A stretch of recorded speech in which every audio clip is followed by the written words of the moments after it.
Ok, bonsoir messieurs. Parashat Shemot, premier livre, première parashat du livre Shemot, deuxième livre de la Torah.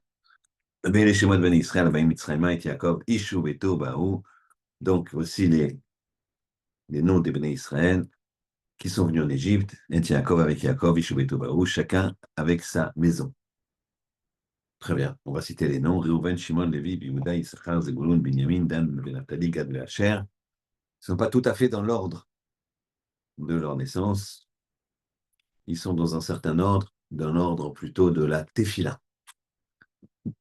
Chaque bracha correspond à une bracha de la tefila, hier de la Mila. Donc ça, c'est plutôt dans les ordres des brachot de la Mida, on parlera de ça une autre fois, mais il faut savoir que chaque tribu, dans les 12 tribus, parce que normalement il y a 18 brachot, Shmoné Esrei, finalement il y en a 19, on va rajouter une, mais au départ il y en avait 18, il y en a 3 qui sont 3 qui positionnent Hachem, les 3 premières, on a déjà vu ça plusieurs fois. Les 3 dernières qui sont les remerciements. Et donc, 3 plus 3, 6 moins 18, ça fait 12. Donc, il y en a 12 de demandes. Et ces 12-là représentent chacun à une tribu. D'accord? Comme Reuven. Reuven, c'est le premier. Et René Nadaat. Reuven, c'est celui qui réfléchit, c'est l'aîné. Reuven. Shimon. Shimon, celui qui a fait Teshuvah, etc. Euh, Ensuite, vous aurez Issachar, correspondra à Mevarech Hashanim, puisque, pardon, euh, euh, Issachar, ça correspond à Torah. Par contre, Zebulun correspondra à Mevarech Hashanim. Zebulun, c'est celui qui est marchand, et Mevarech Hashanim, c'est la Parnassa, etc., etc. Et c'est dans cet ordre-là, donc, pour nous montrer que le clan d'Israël, il se forme sur une tefila. Il se forme sur une tefila, et que quand il y a des épreuves, et également quand il n'y a pas d'épreuve, eh bien, il faut privilégier la tefila. C'est ce qu'ils ont fait les Béné Israël. Ils vont se faire très lourdement euh, asservis, torturés, exécutés, assassinés. C'est les nazis égyptiens. Et finalement, ils vont crier. Et que à la fin de la paracha, il va entendre Zahaka Gedola, un cri énorme et de douleur. Et là, Kajoukou, il a décidé de libérer son peuple. Très bien.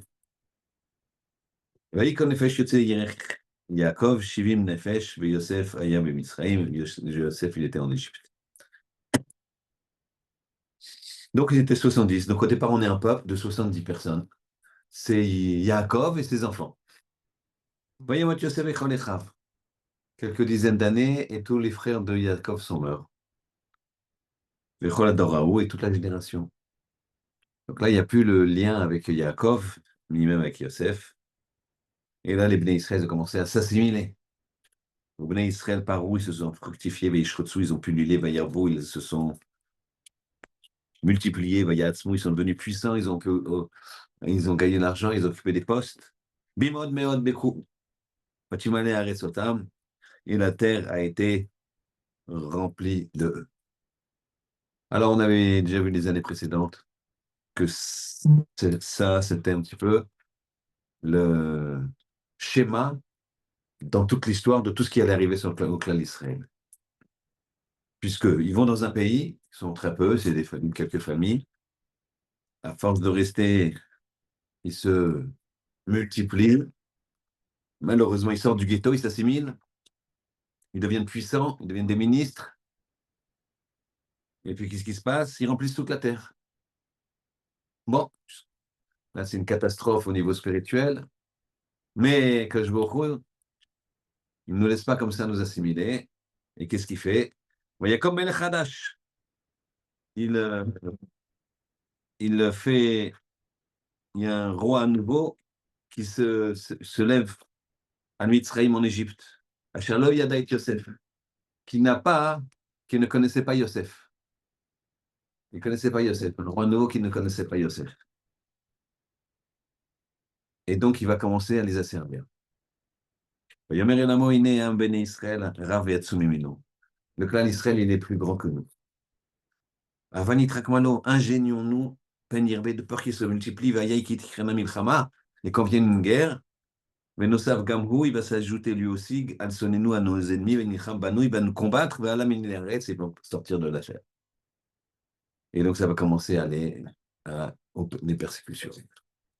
Et donc là, c'est très, très symptomatique. Et effectivement, un rab qui s'appelle Ben Porat, qui avait commencé sa conférence en levant le bras, comme ça, et en montrant le numéro qu'il avait ici. Donc, je vais vous parler de la Shoah et vu ce que j'ai vécu, je peux me permettre. Si quelqu'un a quelque chose à dire, il peut me le dire. Quelqu'un qui a vécu tout ça, il peut dire. Et lui, il a fait ce doctorat-là, Parashat Shemot, et il a dit ça, c'est exactement l'Allemagne nazie. C'est exactement ce qui s'est passé chez les nazis, chez les Romains, chez les Grecs, l'Inquisition. Le peuple juif, il arrive. Il faut savoir qu'il arrive dans un endroit, et c'est ce qu'il a dit, il marchait moralement dans Mein Kampf. Il a écrit, le peuple juif, il écrit ça. Il a écrit ça. Ça, il a écrit. Vous pouvez vérifier. Il a écrit, le peuple juif, c'est une maladie dans ce monde. Les gens qui viennent, ils ne sont pas beaucoup. Ils viennent dans un pays, ils sont pouilleux. Le pays, gentiment, les accepte. Et puis, finalement, ils sont dans un coin. Et finalement, ils sortent de leur petit village. Ils grandissent. Ils sont partout dans le pays. Comme ça, comme là. Ils racontent ça. Et puis, finalement, ils deviennent puissants. Et puis, finalement, ils prennent des postes de finance, des postes de pouvoir. Et à la finalité, ils font un coup d'État et ils détruisent tout.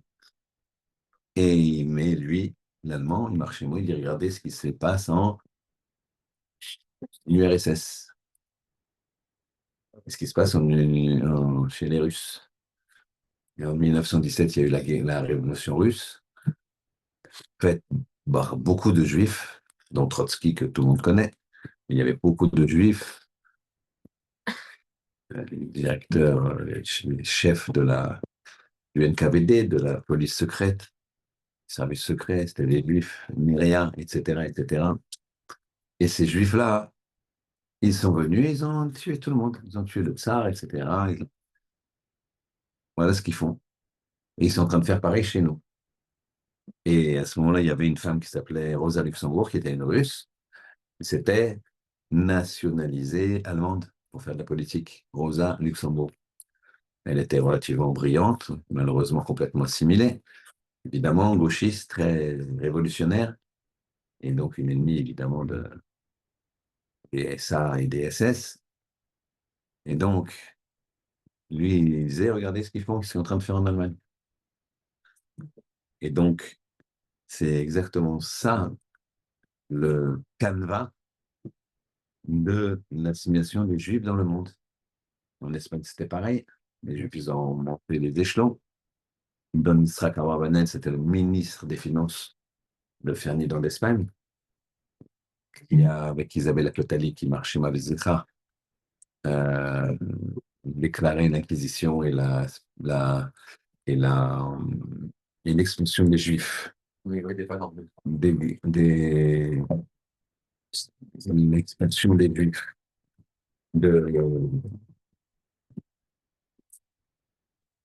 d'Espagne. Et donc tout ça, ça c'était une, la façon dont le clan Israël s'est créé. Et on voit que c'est toujours pareil. On voit que le clan Israël, quand il s'assimile, qu'est-ce qui se passe? Ben, il y a toujours des drames qui viennent.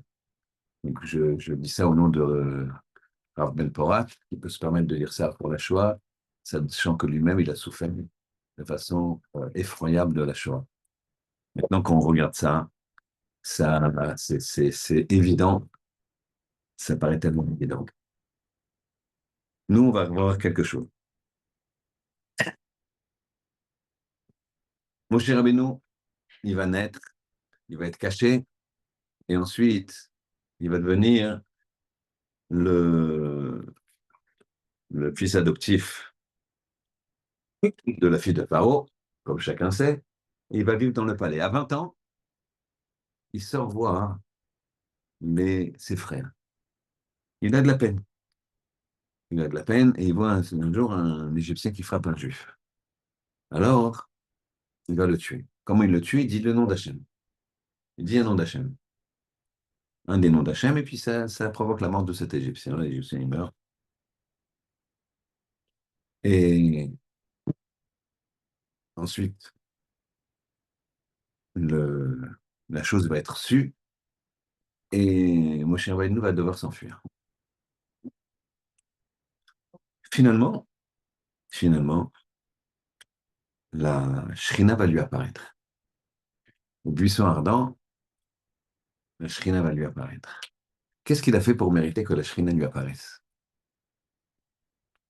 Le buisson ardent, chacun connaît.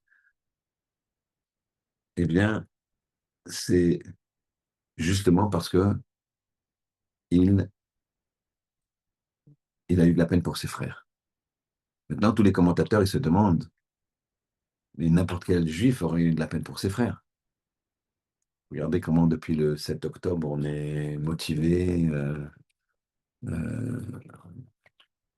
traumatisé, intéressé, concerné. Oui, il y a 1200 personnes. Ça a duré quelques heures. Là, ça dure des dizaines et dizaines d'années.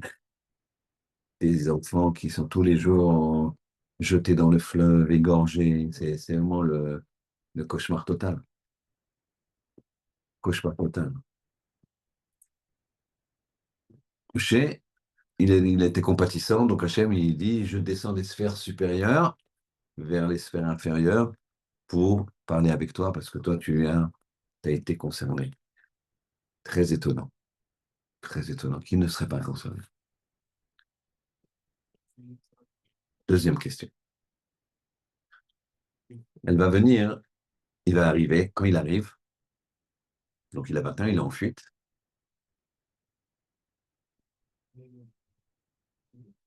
et il va arriver devant un puits. Et là, il y a des jeunes filles qui viennent pour abreuver le troupeau, et il y a des bergers qui les chassent.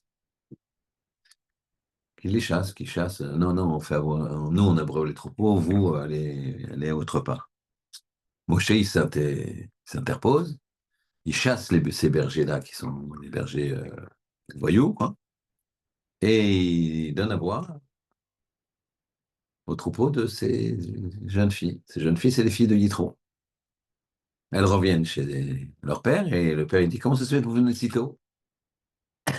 Il dit, parce qu'il y a un Égyptien qui nous a aidés. Alors, lui, il va dire, allez chercher cet Égyptien, qu'on l'accueille, qu'on l'accueille et comment dirais-je, qu'on lui donne un bon repas, et il lui a même donné sa fille. D'accord? Il a même donné sa fille, et ça sera la femme de Moshe. Le commentateur se demande, mais Moshe, c'est un Égyptien? C'est pas un Égyptien? Alors, bien sûr, il y a une des réponses, qui n'est pas celle qu'on va aborder. Une des réponses, c'est que il était habillé en Égyptien, il est sorti précipitamment, il s'est enfui, comme le Midrash le dit, qu'il a été attrapé, ils l'ont condamné à mort, et que quand le bourreau a voulu lui couper la tête, ça a coupé ses liens, et ça n'a pas coupé la tête, mais ça a coupé ses liens, et il a pu s'enfuir. D'accord? Il a pu s'enfuir. Très bien. Alors, nous, on va aborder une autre réponse. Donc, en tout cas, c'est pas un Égyptien. Je sais, c'est pas un Égyptien. On va essayer de regarder comment les choses fonctionnent. Mais avant ça, on va observer ce qui se passe. dans la tête de Pharaon. Pharaon, il dit la chose suivante. Avan Itrakmalo, venez, on s'ingénue, de peur qu'il se multiplie, et s'il vient une guerre, il va se rajouter à nos ennemis. Et ils vont commencer à être asservis. Mais qu'est-ce qui s'était passé juste avant? Et c'est là où vous allez voir le principe diabolique de ce qu'on appelle l'imagination négative. Ce qui s'était passé juste avant, c'est qu'il y a eu une guerre. Il y a eu une guerre des Éthiopiens, de Couche. Et l'Égypte, c'est comme ça. Et puis, dans le sud, il y a un pays d'Afrique noire. Et donc, ils ont été attaqués. Les Juifs, qui étaient assimilés, certes, mais nationalistes, fidèles, ont commencé à rassembler leurs hommes armés et ils ont voulu se défendre l'Égypte. Les Égyptiens, ils n'aimaient pas. Ils leur ont dit non, non, restez, on se débrouille. On veut pas de vous.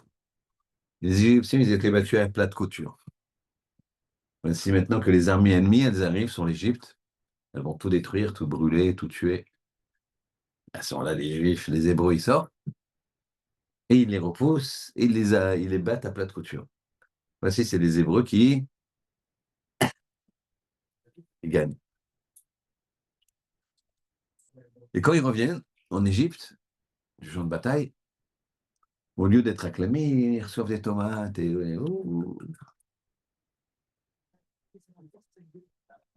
qu'est-ce qu'il fait tout de suite après, Pharaon? Il dit, il réfléchit, ah, s'il y avait une guerre, peut-être ils vont s'allier avec nos ennemis et puis ils vont nous battre et après ils vont partir.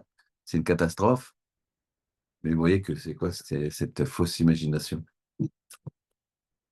C'est une fausse imagination totale, puisque c'est arrivé et ils l'ont pas fait. Ça vient d'arriver, ils l'ont pas fait. Donc tu vois bien qu'ils sont fidèles. Ça, c'est ce qu'on appelle l'imagination négative.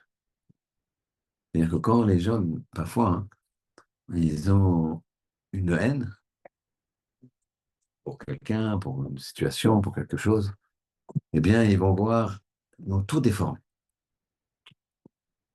Ils vont tout déformer.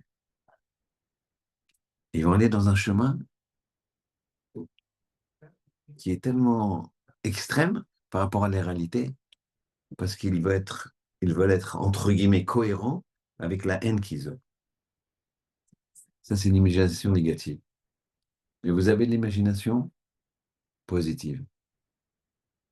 C'est ce qui se passe juste après.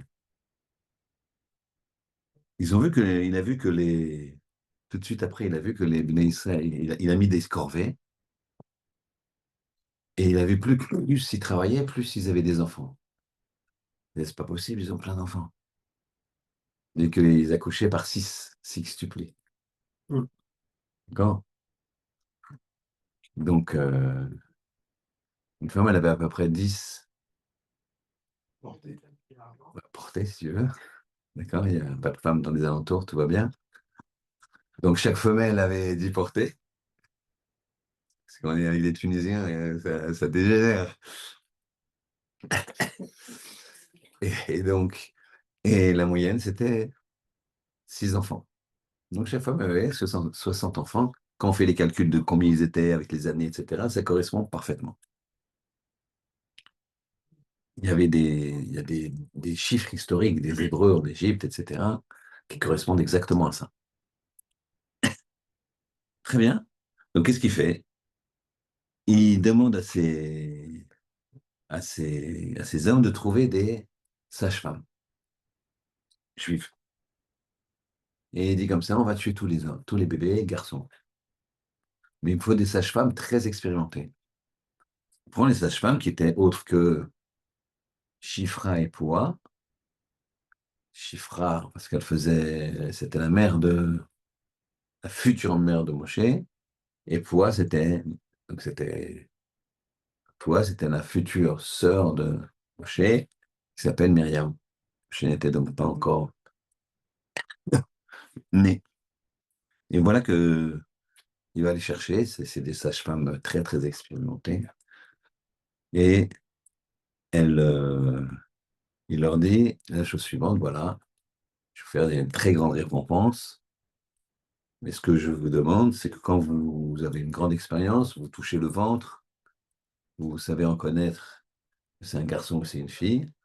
Si c'est une fille, vous la laissez vivre. Et si c'est un garçon, vous le tuez. Avant qu'il naisse, comme ça, mine de rien, vous mettez la main dans la matrice, clac, clac. Et elles n'ont pas dit oui, elles n'ont pas dit non. Puis évidemment, elles ont fait vivre et les garçons et les filles. Et surtout, il y a eu un miracle, c'est qu'elles ont prié, prié, prié pour pas qu'il y ait de problème, qu'il y ait d'enfants qui meurent à l'accouchement. Lo alenu, chas v'shalom, hein. Il peut y avoir des problèmes, surtout à l'époque. Donc elles ont prié qu'il n'y en ait pas, aucun, pour pas qu'on les accuse d'avoir fait quand même quelques... Donc il n'y avait pas une fausse couche. Donc c'était miraculeux, quoi, à cette époque-là. Et donc elles ont tout de suite été suspectées. Et là, c'est pareil, il va se passer quelque chose d'aussi extrême que Pharaon dans sa tête. Quand il accuse les Israël de pouvoir peut-être être des traîtres, alors qu'ils viennent te montrer leur fidélité, eh bien, il va se passer quelque chose aussi d'extraordinaire. L'imagination positive. L'imagination, c'est-à-dire, ça s'appelle la foi. Les sages-femmes, elles sont convoquées par Pharaon. Pharaon, il leur dit, il va les tuer, quoi. Il leur dit, qu'est-ce que vous avez fait, là? Alors, elle leur dit la chose suivante. C'est dans le texte. Elle leur dit comme ça. Elles ont fait vivre les enfants. C'est qu'elles ont fait vivre les enfants. C'est-à-dire que non seulement elles ont fait vivre les enfants, mais elles ont fait vivre ceux qui auraient dû mourir. Donc, pour l'expliquer, Pharaon, il leur dit, mais alors, qu'est-ce que vous avez fait? C'est grave. Vous n'avez pas obéi. Et va Tomarna, mi les dot, el Paro.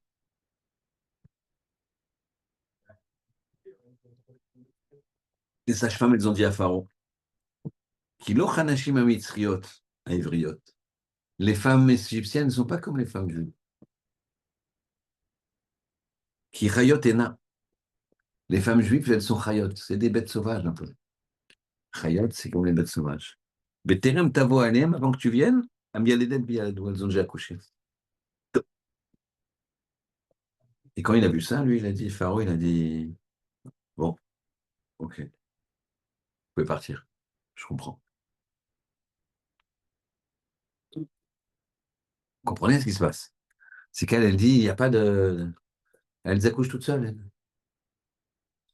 Elles accouchent toutes seules. Elles n'ont pas besoin de sage-femme.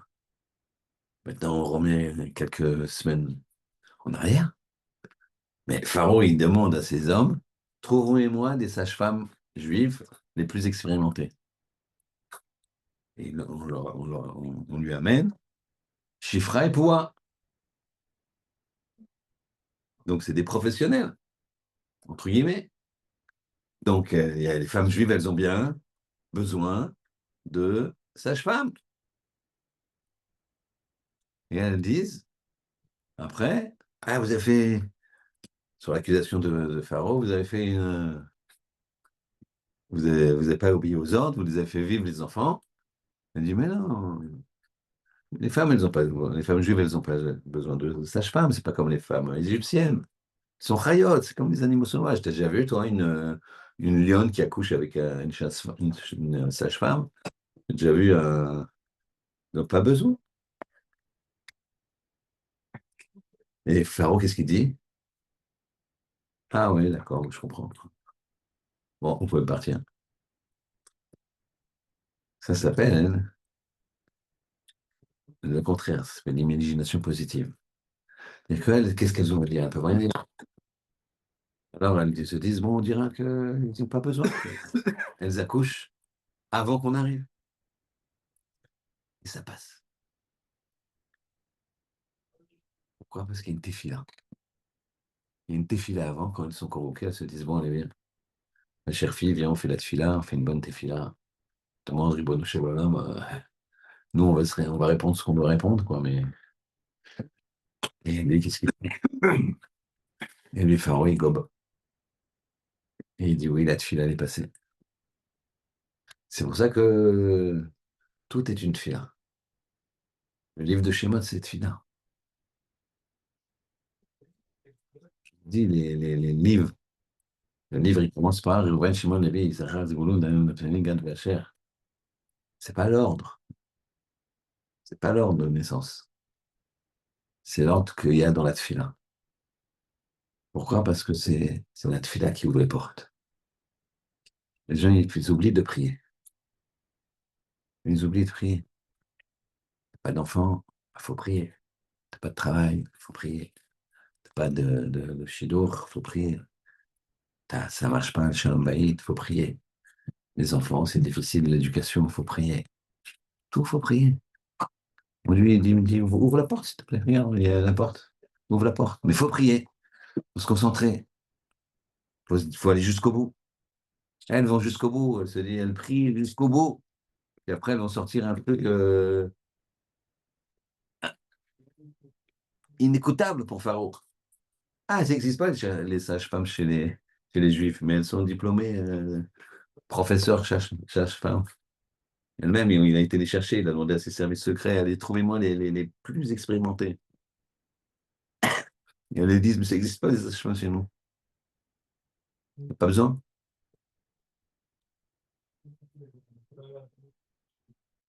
La fille là, il ouvre toutes les portes. On va revenir aux questions initiales. Moshe, il a quitté le palais royal. Il a regardé ses frères juifs. Et ensuite, il s'est enfui. Et ensuite, Hachem lui a dit, puisque tu as fait ça, eh bien moi, je vais descendre des sphères supérieures vers les sphères inférieures, te parler panim el panim, face à face. C'est quand même pas tellement effet fantastique ce qu'il a fait Moshe. On a dit la question au début du Shiur. N'importe qui aurait eu de la peine. Tout le monde a la peine du 7 octobre, tout le monde a la peine quand on entend un soldat, etc. Tout le monde n'était pas dans la peau de Moshe. Moshe, c'est un prince égyptien. Le prince d'Égypte, vous avez vu le film, non? Je sais pas. D'accord? Un prince égyptien. Il sait qu'il est juif, il sait qu'il est hébreu. Donc il a de la peine. Mais il fait plus que ça. Tous les jours, il va, il porte avec eux. Il les aide. Et tout ce qu'il peut. Du matin au soir. Jusqu'au jour où il voit un Égyptien qui frappe un juif. Là, il tient pas. Il dit un nom d'Hachem, l'Égyptien, il meurt. C'est-à-dire que il sait très bien que quand il va tuer un Égyptien, il risque sa vie. Que sa vie va basculer d'un endroit royal, d'un palais, où il a tout ce qu'il veut. Sa vie, elle va basculer comme celle d'un fugitif. Et sur ça, hein, et sur ça, Kadosh Baruch Hu lui a dit, tu es capable de sacrifier ce confort. Tu es capable de te mettre à la place des autres à ce point-là, alors que tu es dans le confort d'un palais, tu es capable de descendre de ton piédestal à ce point-là pour porter des briques, porter le fardeau que tu portes, que tes frères portent. Parce que regardez, puisqu'on va parle du 7 octobre, bon, il y a le 7 octobre, mais tout le monde est quand même parti en vacances, je sais pas, personne n'est, il y a des gens en Israël Rav Biderman, depuis le 7 octobre, il dort par terre. Comme lui. Il dort par terre, quoi. Au mois Tisha B'Av. Le 7 octobre. Donc les otages ne sont pas trinqués, tant qu'il n'y a pas la paix, tant qu'il y a des soldats qui tombent, il dort par terre. Il sort de son confort, quoi. Il n'y en a pas beaucoup qui en font ça. Je ne sais pas qui dort par terre, mon chien. Il vit la vie des esclaves. Je crois qu'il était prêt de sortir de cette zone de confort pour aller dans cette zone de terreur, cette zone de cauchemardesque. Alors moi, je descends de là-haut, des mondes supérieurs pour aller dans les mondes inférieurs et te parler. Vois ici la finesse. Moshe Rabbeinu, il était tellement concerné par le peuple qu'Hachem lui a dit, c'est toi qui vas sortir le peuple. C'est toi le berger. Maintenant, on a dit que les jeunes filles, elles sont venues. Moshe Rabbeinu, il a défendu les filles de Yitro. Et elles ont dit, il y a un Égyptien qui nous a sauvés. Et c'est pas l'Égyptien, Moshe. Elles ont compris vite que c'était... Comment ça se fait qu'elle disait un Égyptien nous a sauvés? Comment elles disent qu'un Égyptien nous a sauvés? Regardez, c'est très très intéressant. Ça permet de voir les choses. Chavetz Chaim, il dit la chose suivante. Il dit, heureux soit l'homme que si il arrive quelque chose, il lui arrive quelque chose, et il voit la conséquence positive de cette chose-là. Disons que le 1er janvier, il lui arrive quelque chose de négatif. Eh bien, heureux l'homme qui va pouvoir voir de ses propres yeux que ce qui lui est arrivé le 1er janvier de négatif, c'est en fait quelque chose de positif. Il va lui arriver le 30 juin, et que si ce n'était pas arrivé le 1er janvier, eh bien le 30 juin, il n'aurait pas pu avoir cette grande récompense.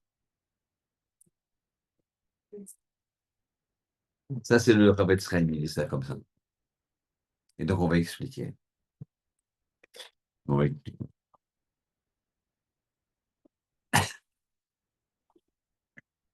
Il y a, sous une forme de boutade, il y a un jeune juif ashkénaze qui fuit la Russie à 15 ans.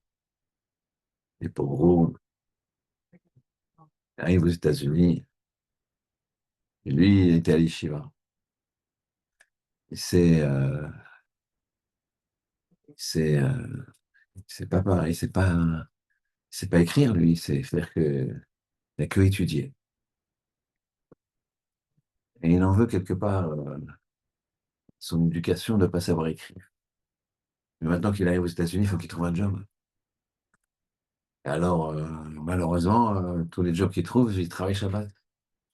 Il y a deux questions. Il réfléchit, il est très intelligent. Il se dit, je vais chercher un job dans une choule. Il va voir, il rentre dans plusieurs choules. Puis là, à un moment, il voit une choule, cherche Shamash. Il dit, peut-être, moi, je connais bien les livres, les machins, les us et coutumes. Bon, il se présente, et, t'es un peu jeune, mais bon, vas-y. Ils font les petits tests, ils voient que le gars assez brillant, quoi, pour Shamash, quoi. Et puis, le petit comité, c'est une choule comme ça, le petit comité, il valide sa candidature et ils appellent le président pour valider sa candidature. Le président, il le regarde, il fait bien l'impression, etc. Puis à un moment, juste, il lui dit, est-ce qu'ils t'ont dit quand même que le soir, Motzi Shabbat, il faut que tu écrives le nom des donateurs avec le montant. Donc, tu es capable de mémoriser, ça, on a fait des tests et tout, mais il faut l'écrire, hein, n'oublie pas. Et il dit, mais je ne sais pas écrire. Ouais, ça peut être possible. Non, mais attendez, je mémorise parfaitement, ils m'ont fait des tests. Oui, oui, ils ont vu que tu avais la bonne mémoire, etc. Mais il faut l'écrire. Oui, mais on ne peut pas se débrouiller. Quelqu'un, ouais, je ne vais pas te payer quelqu'un qui va écrire à ta place. Non, vraiment, je suis désolé. Tiens, voilà, 10 $. C'était une bonne somme pour l'époque, pour le déplacement, etc. Mais, il sort. Il se dit, voilà, si j'avais su écrire, c'est pas possible. Vraiment, vraiment, je regrette. J'aurais dû choisir, j'aurais dû. Et puis, bon, il marche dans Manhattan, qui n'était pas le Manhattan actuel, c'était au début, mais il y avait déjà quelques buildings. Puis il sort d'un building, comme ça, il est midi. Pardon. Il y a des, il y a des hommes d'affaires qui sortent. Il y en a un qui dit à l'autre, oh là là, quel dommage s'il y avait un petit, ne serait-ce qu'un petit marchand de fruits là. J'aurais pris quelques fruits, on serait remonté bosser là. On va perdre notre temps à chercher un hot dog au bout de la rue et tout. Qu'est-ce qu'il fait lui? Le lendemain, avec les 10 $, il achète des pommes, petit cachot de pommes. Et les gars, ils arrivent. Ah tiens, regarde, tac. Il vend toutes ses pommes, il gagne 100 $. Comme ça, il y a plusieurs semaines. Bon, ça fait un petit pactole. Il est malin. Il y a quelques petits juifs qui cherchent du boulot. Il dit, écoute, tu sais quoi, tu vas dans. Toi, je te paye la marchandise. Toi, tu les vends là-bas. On fait 70-30. Et il fait un truc comme ça. Finalement, la police, elle arrive. Elle voit, elle dit, tiens, c'est quoi ça? Très, très malin. Il se met le commissaire dans la poche. Ouais, mais regardez, ça peut être intéressant aussi pour vous. OK. Il croque un peu. C'est le cas de dire, il croque des pommes. D'accord. Et puis, il commence. Et puis, les semaines continuent, les mois continuent. Et carrément, il arrive à faire des petits kiosques. Là, peut-être c'était les ancêtres des petits kiosques. Là, voilà. Après, il commence un magasin, un deuxième magasin. Après, il monte. Les années passent. Il est très, très, à 25 ans. Il est déjà presque une chaîne. Et puis, 35 ans, 40 ans.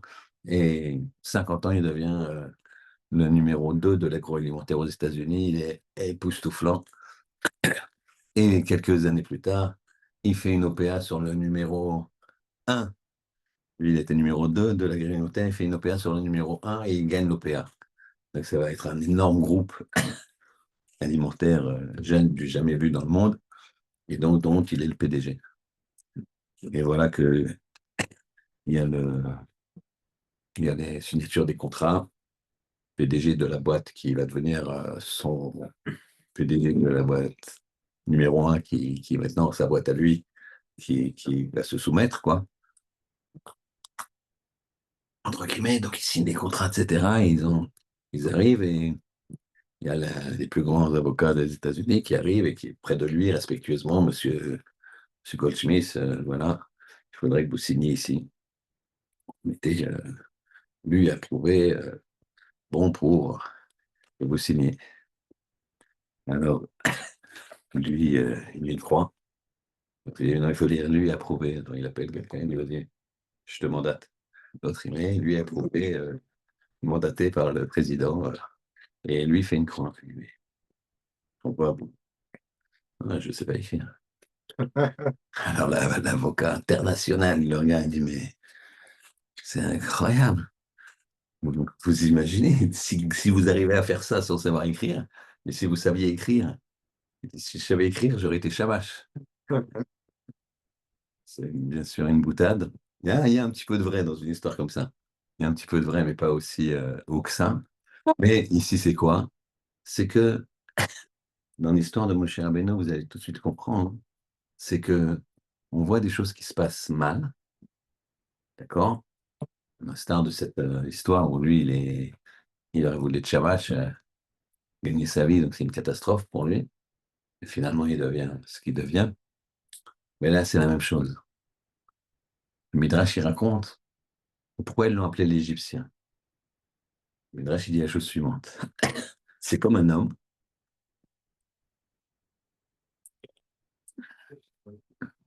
qui a été piqué par un serpent ou mordu par un âne sauvage. Qu'est-ce qu'il fait? Il, il court à la rivière, et il met son pied dans l'eau. Il masse, il presse son pied pour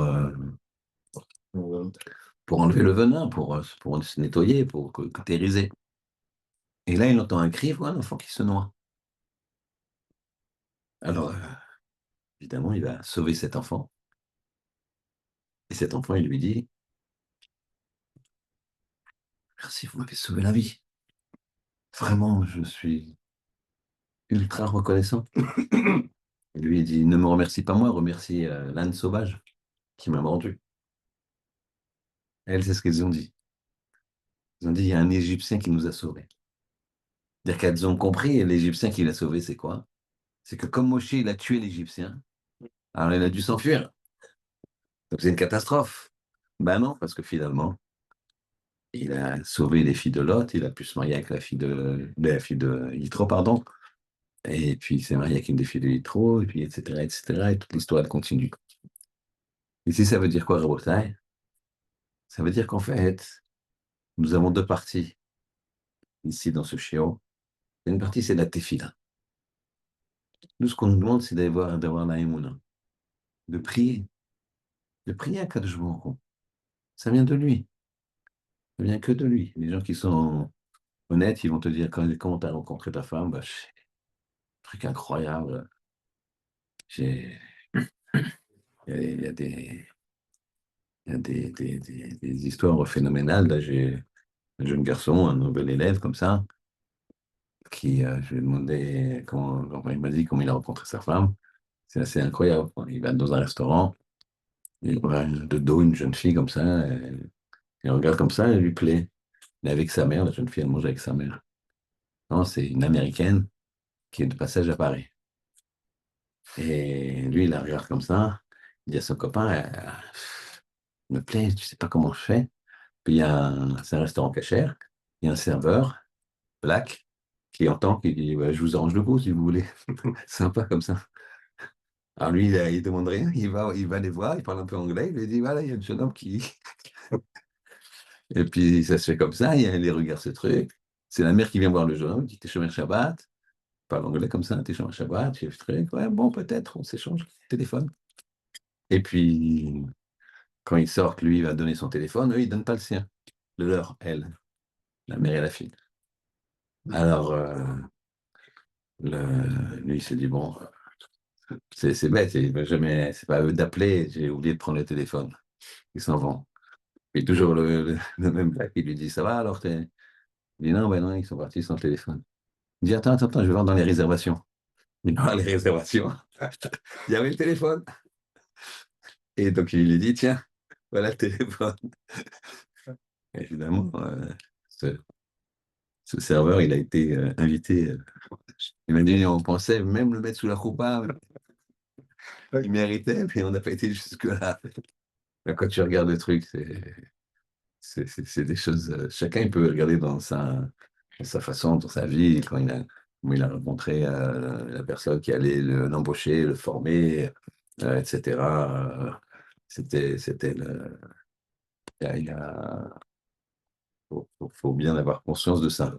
Il y a un Rav qui m'a raconté récemment qu'il prend rendez-vous avec un, un homme très très riche à Genève, très très riche à Genève. Il prend rendez-vous des semaines avant. Il se déplace exprès pour ça. Il arrive dans l'immeuble, un grand immeuble où tous les étages, lui, il a vraiment un étage à lui. C'est que des, des plateaux que pour une seule société, des énormes plateaux. Il arrive, il dit bonjour, j'ai rendu la arrive 20 bonnes minutes en avance. Et il dit bonjour, j'ai rendu avec monsieur Untel. Et là, vous êtes qui? Je suis monsieur le rabbin Untel. Elle le regarde, il dit vous? Et vous aviez rendez-vous hier, pas aujourd'hui?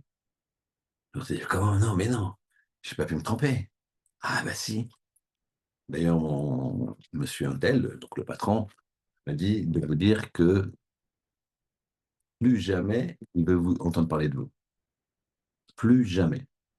Qu'il avait bloqué, c'était un horaire où vous aviez insisté, il avait bloqué, il avait beaucoup de choses à faire.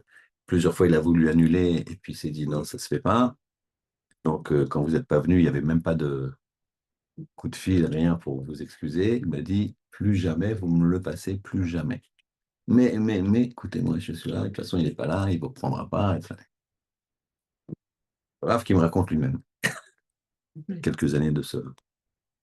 Il est, il est perturbé, et au lieu de faire rez-de-chaussée, des fois, il y a des immeubles où le zéro, c'est l'avant rez-de-chaussée ou des trucs comme ça. Donc, il fait machinalement, il appuie sur ce qu'il pense être la sortie de l'immeuble et c'est quand ça s'ouvre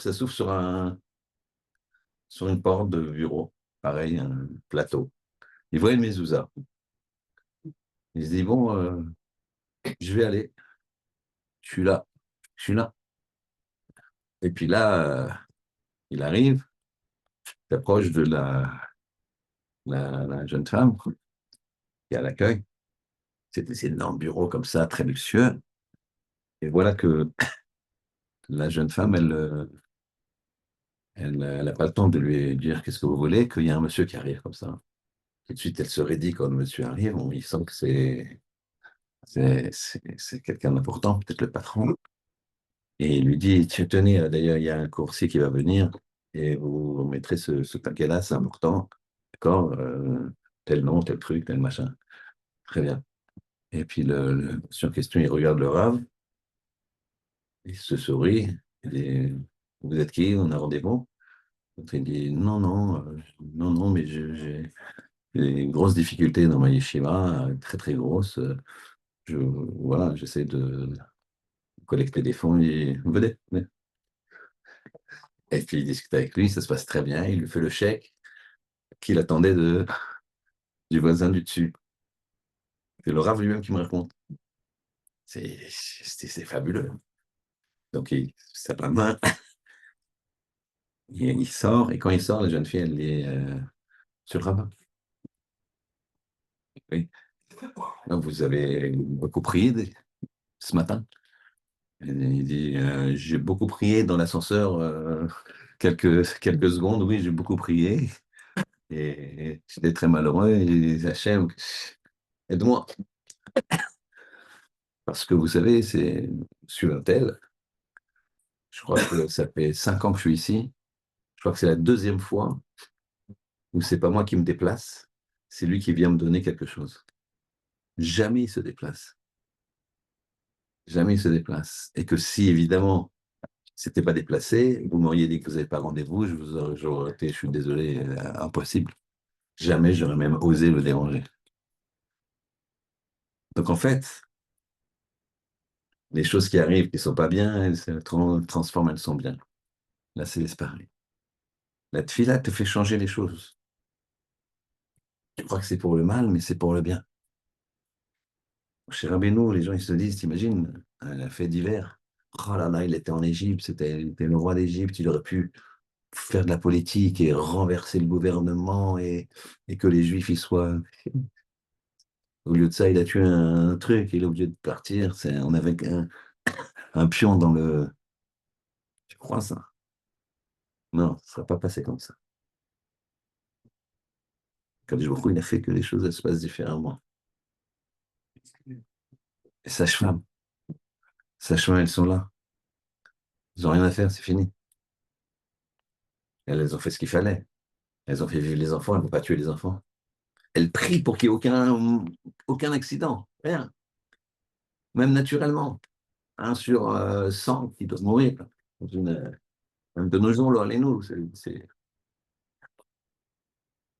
Non, 100%.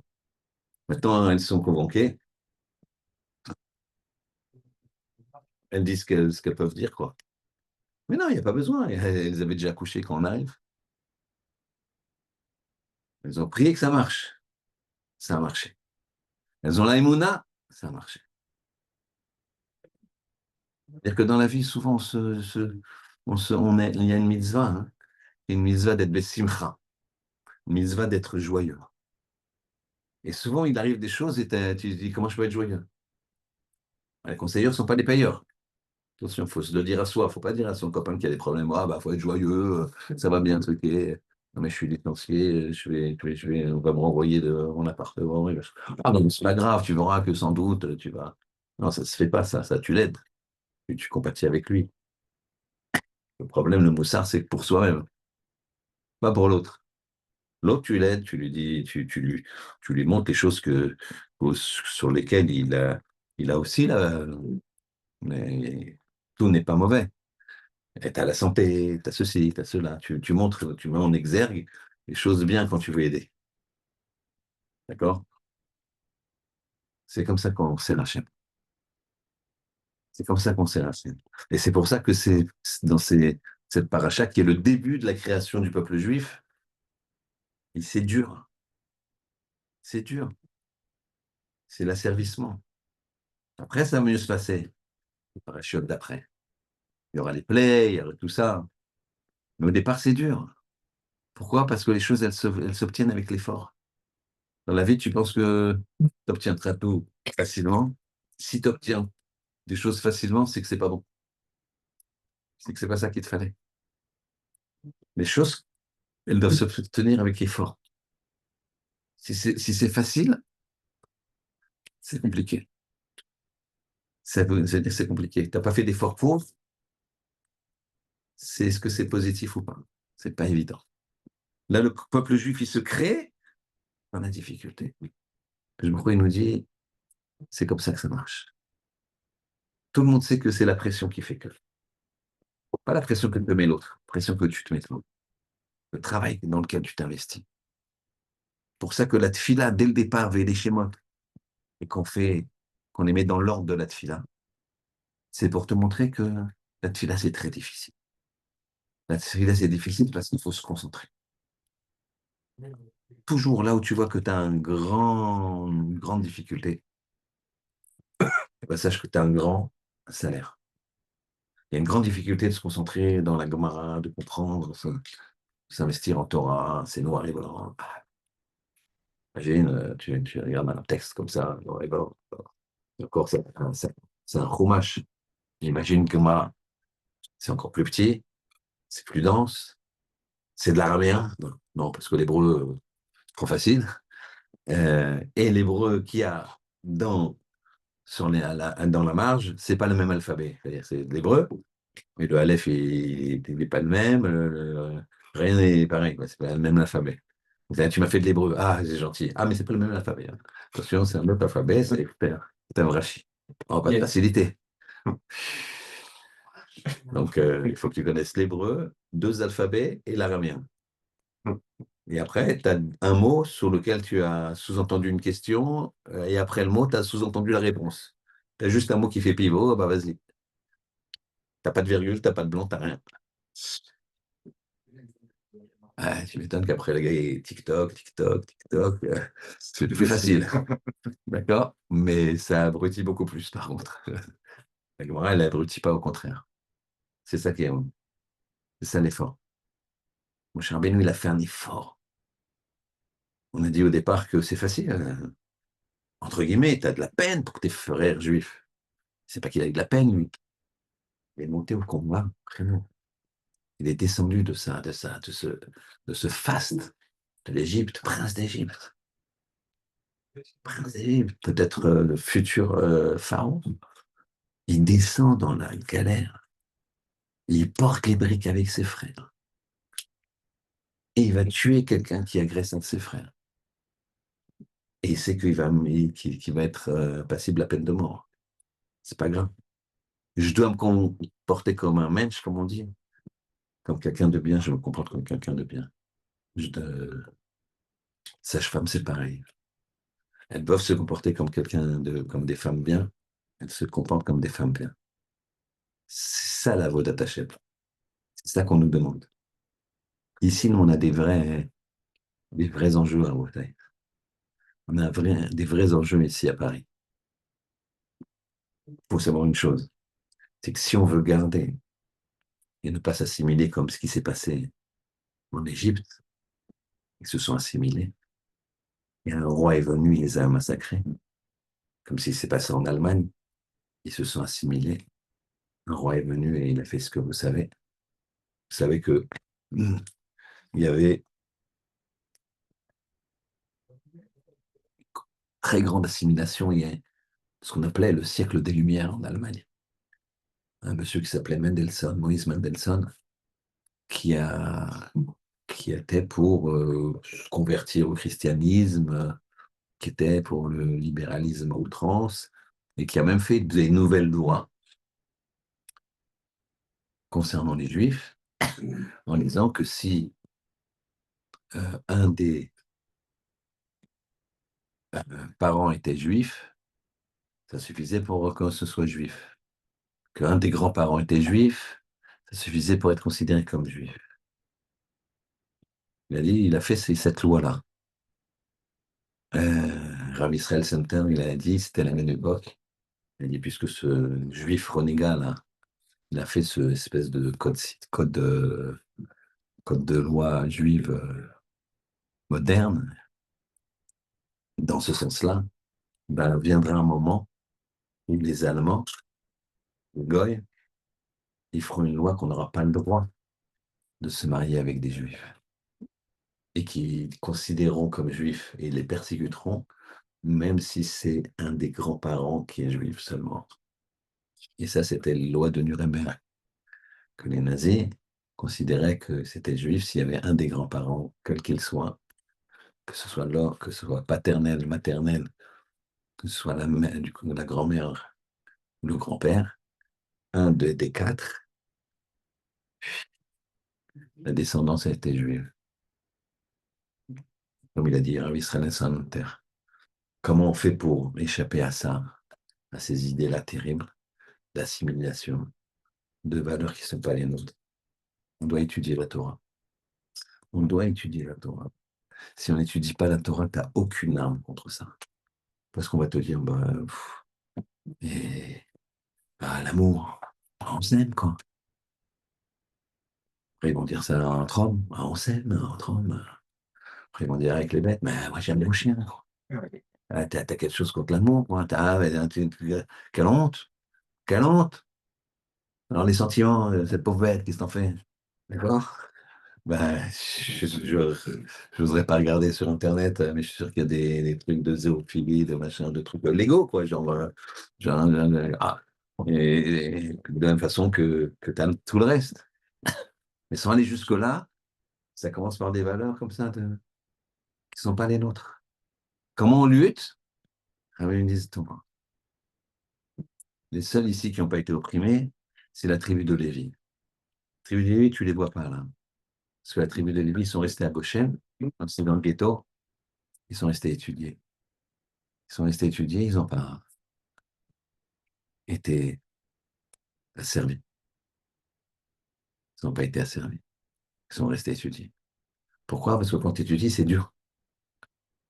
Dans la vie, de toute façon, la vie, c'est un travail. Ici, il nous montre. T'as où tribu Lévi qui travaille? C'est dur. Noir et blanc. D'accord? Ah bien. C'est tel fume. C'est des raisonnements. C'est compliqué. C'est des notions. C'est des règles. Ou alors, de toute façon, tu seras servi par le travail ou par l'autre, par l'ennemi ou par ce que tu veux. Personne, il est comme ça, abulé. Ça n'existe pas. Et ça tombe tout seul. Ça n'existe pas. Un homme, il est là pour s'investir. Qu'Hachem, il fasse qu'on comprenne que ce que nous disent nos maîtres, Hachem, il a créé l'Yetzirah, il a créé la tendance négative, mais il a créé le Tavlin, il a créé le remède, c'est Torah. C'est Torah, le remède. Tu t'investis dans Torah, alors tu te fais une carapace, une paroi. Qu'Hachem nous aide à comprendre que cet investissement dans Torah, ça nous protège. Ça nous protège de l'assimilation.